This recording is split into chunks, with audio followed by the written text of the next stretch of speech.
Exercise 1.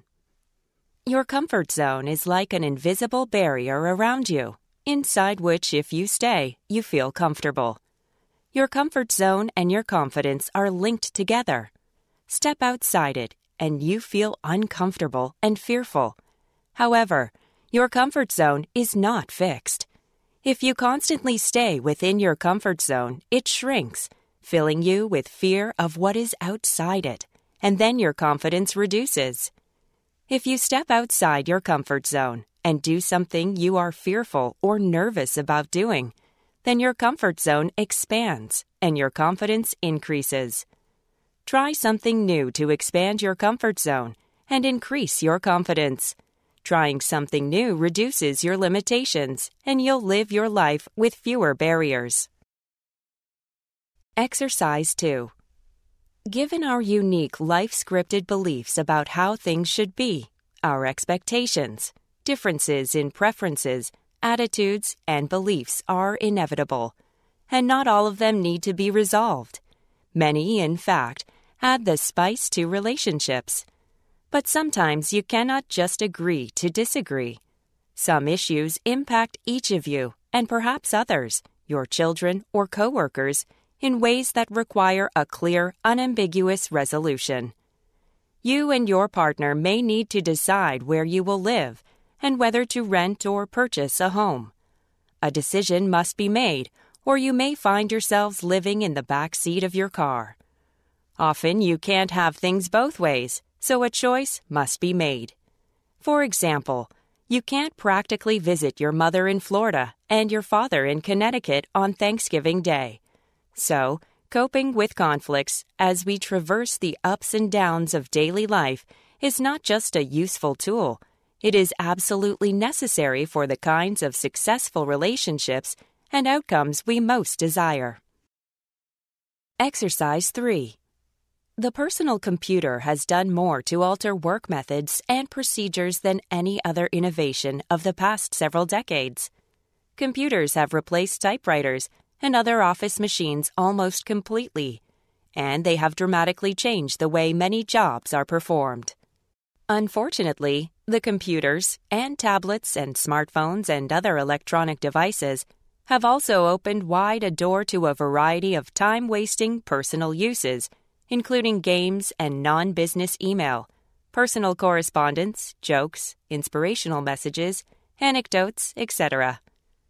It is not unreasonable to conclude that much of the efficiency gained through the use of such devices is canceled out by their misuse. The personal computer may well be the most useful and versatile tool ever to come into common organizational use. But by many who spend hours at keyboard and screen, the computer is treated more as a toy than a tool. Exercise 4. In the circumstances of entertainment and aesthetic engagement, overt manifestations of the perception-action cycle are often blocked or transformed. Watching films and television, looking at paintings or sculptures in a gallery, and listening to music in a concert hall deliberately place perceivers in a relationship with the objects of perception that prevents them from acting upon or exploring those objects in an unhindered fashion. Many of the reactions that people have to these special circumstances, reaching out to touch a sculpture, foot and finger tapping in response to music, are a residue of the more usual relationship between perception and action, as are the specific conventions that regulate these reactions. Please do not touch signs at exhibitions, socially enforced silence and immobility at concerts, applause at regulated moments. The interruption or suspension of the perception-action cycle that characterizes some forms of aesthetic engagement is, of course, culturally specific. It is at its most extreme in some of the high art forms of the West and in circumstances in which formal ceremony and aesthetics interact. Exercise 5. People from more individualistic cultural contexts tend to be motivated to maintain self-focused agency or control, as these serve as the basis of one's self-worth. With this form of agency comes the belief that individual successes depend primarily on one's own abilities and actions, and thus, whether by influencing the environment or trying to accept one's circumstances, the use of control ultimately centers on the individual. The independent self may be more driven to cope by appealing to a sense of agency or control. However, people from more interdependent cultural contexts tend to be less focused on issues of individual success and agency and more motivated towards group goals and harmony. Research has shown that East Asians prefer to receive, but not to seek, more social support rather than seek personal control in certain cases. Therefore, people who hold a more interdependent self-construal may prefer to cope in a way that promotes harmony in relationships. Exercise 6.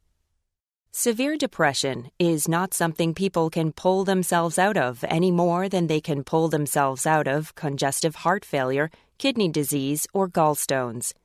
When patients with congestive heart failure develop difficulty breathing, they are usually grateful for treatment that relieves their distress. They rarely believe they can handle such illnesses themselves because they have no sense of being in control over the workings of their heart. We also do not sense our brains at work, but we feel in control of our minds. This sense of being in control of our minds allows those with depression to believe they can pull themselves out of the severe depression. In my experience, once older adults understand that depression is a disease of the brain and not something they have control over, they become more open to considering treatment. It's not that they can't handle their problems any longer. Rather, their brain has let them down.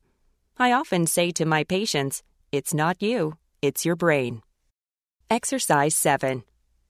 In the process of selling your property, you may hear the phrase real property and personal property. Real property is fixed and attached. Personal property is usually mobile and unattached. Where this is likely to come up is in regard to items within your property. Most refrigerators that can roll out, be unplugged, and taken with you are considered personal property. If a refrigerator is somehow permanently attached to the home, such as a built-in model, it is real property and stays. When selling a property, it is assumed that you are selling all real property. Ripping things like banisters, fireplaces, etc. off their moorings and taking them with you is not only boorish behavior, it would most likely be a violation of your sales contract.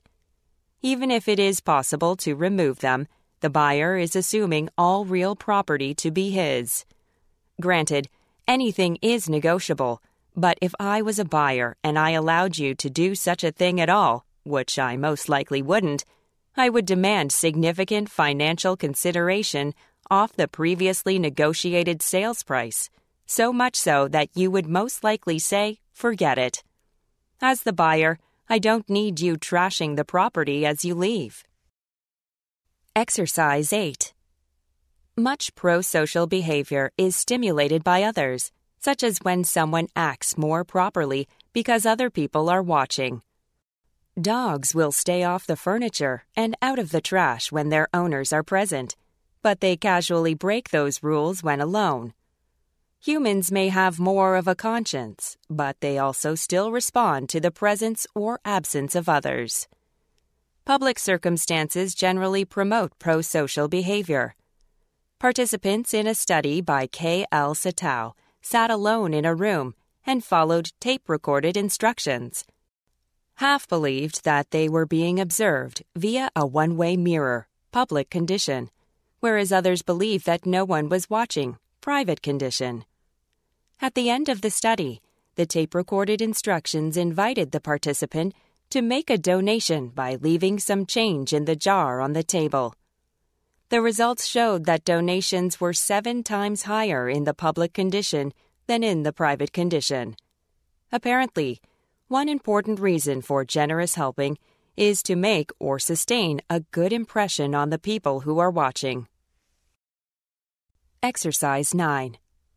Say you're driving down the interstate at 65 miles an hour with 3 friends from out of town, and you suddenly say to them, "Hey, there's that amazing pink house."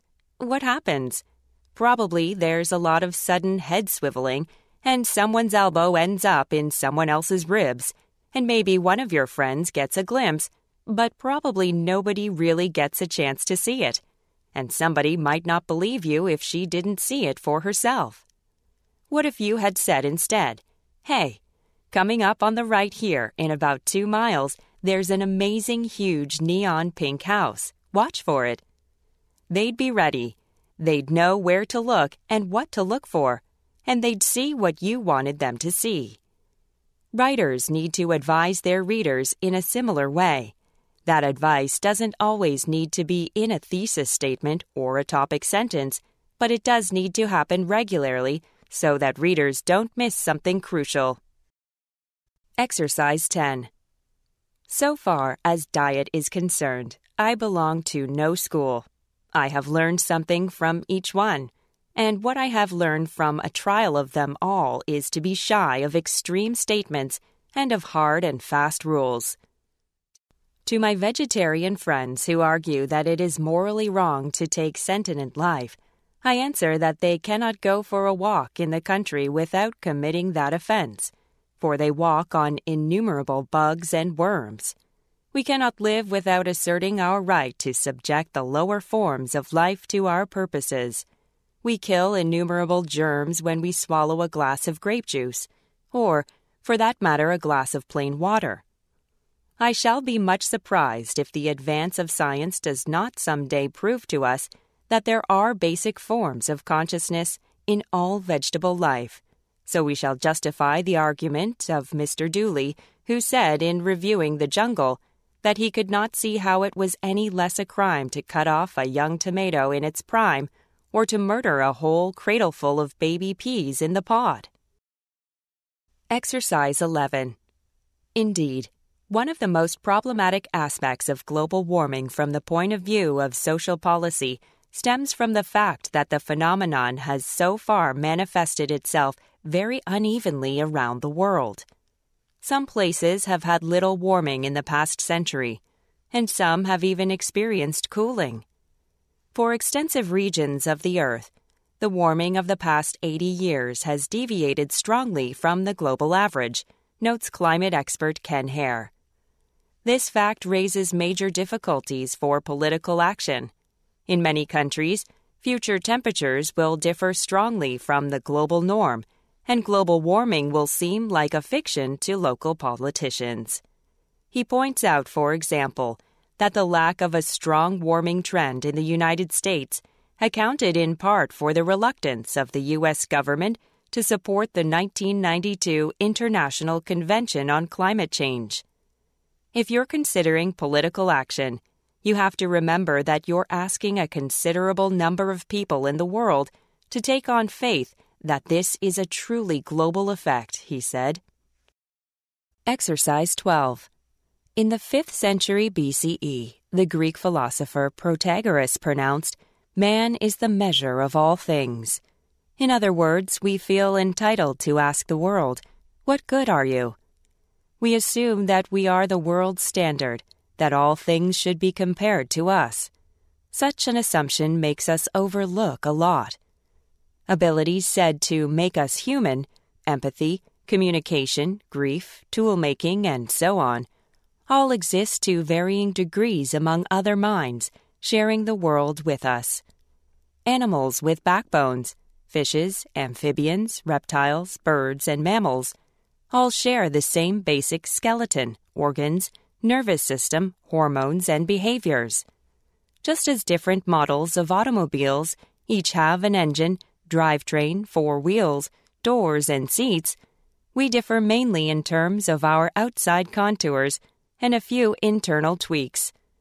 But like naive car buyers, most people see only animals' varied exteriors.